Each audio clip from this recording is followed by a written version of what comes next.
Sin lugar a duda, el cerebro es uno de los órganos más complejos e importantes de nuestro organismo.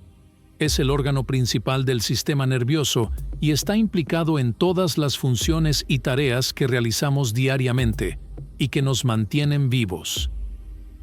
Y es que no solo nos sirve para pensar, hablar o razonar, también, gracias a la interacción de miles de millones de células nerviosas, llamadas neuronas, tiene que ver con procesos tan básicos como el hambre, el sueño, respirar, parpadear, así como soñar, sonreír y llorar.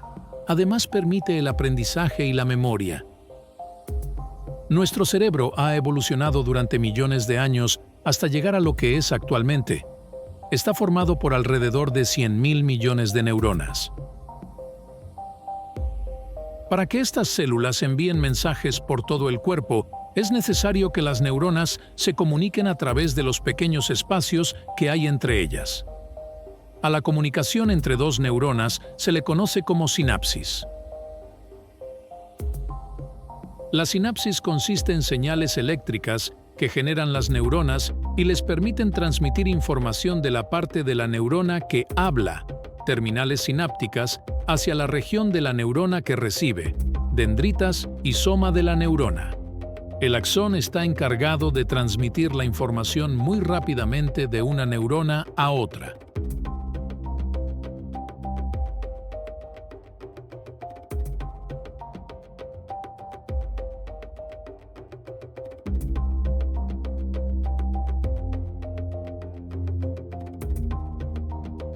Cuando recibimos un estímulo, la información viaja de neurona en neurona hasta llegar a un centro de procesamiento.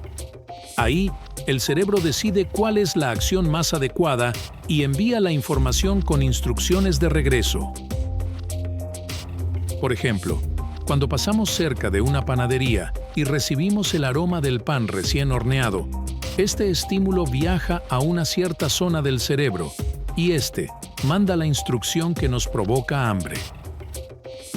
A los caminos por los que viajan las señales del sistema nervioso se les conoce como circuitos neuronales. Algunos de estos circuitos están relacionados con el movimiento, otros con el sueño, otros con el aprendizaje y la memoria, y otros más con las emociones y la conducta, por mencionar solo algunos. Sin embargo, estas redes neuronales no son permanentes. El cerebro tiene la capacidad para reorganizarlas a lo largo de nuestra vida, generando nuevas redes neuronales en función de las nuevas experiencias o aprendizajes adquiridos.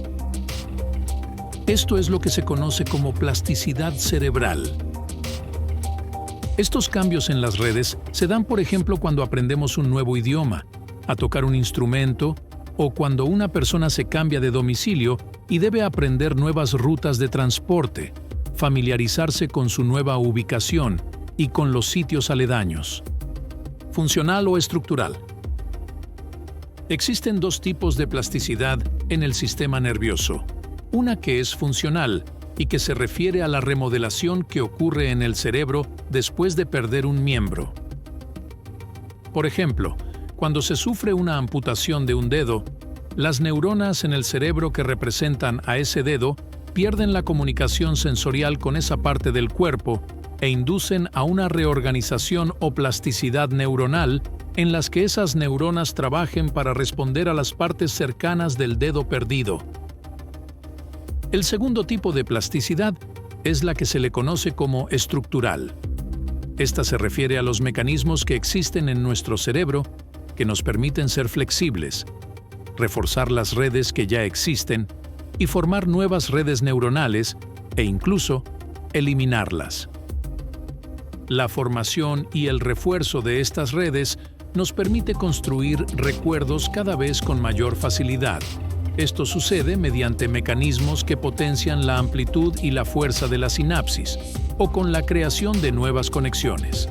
El olvido está relacionado con su eliminación. Mientras menos utilicemos una red neuronal, es mayor la probabilidad de que ésta desaparezca. Cuando un grupo de neuronas se activan a la vez, estas mandan información entre sí.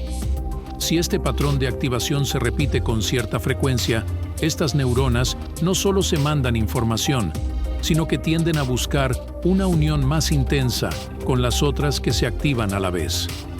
Por ejemplo, si las neuronas que se activan cuando vemos un pastel de chocolate se encienden al mismo tiempo que las neuronas que reconocen el sabor dulce, ambos grupos de células nerviosas se conectarán poco a poco entre sí, lo cual significa una nueva red neuronal.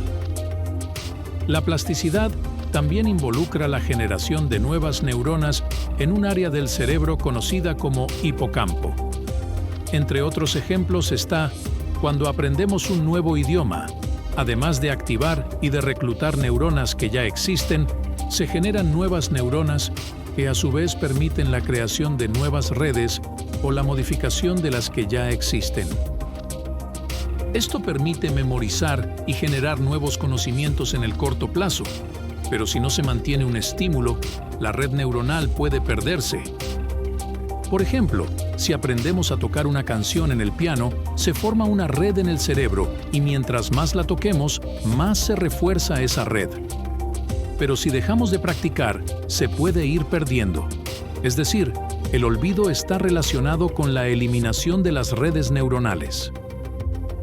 Mientras menos utilicemos una red neuronal, es mayor la probabilidad de que ésta se pierda. Nos quedamos con los recuerdos que utilizamos y que son importantes. El sistema nervioso responde a estímulos y la plasticidad del cerebro es la respuesta a estos estímulos.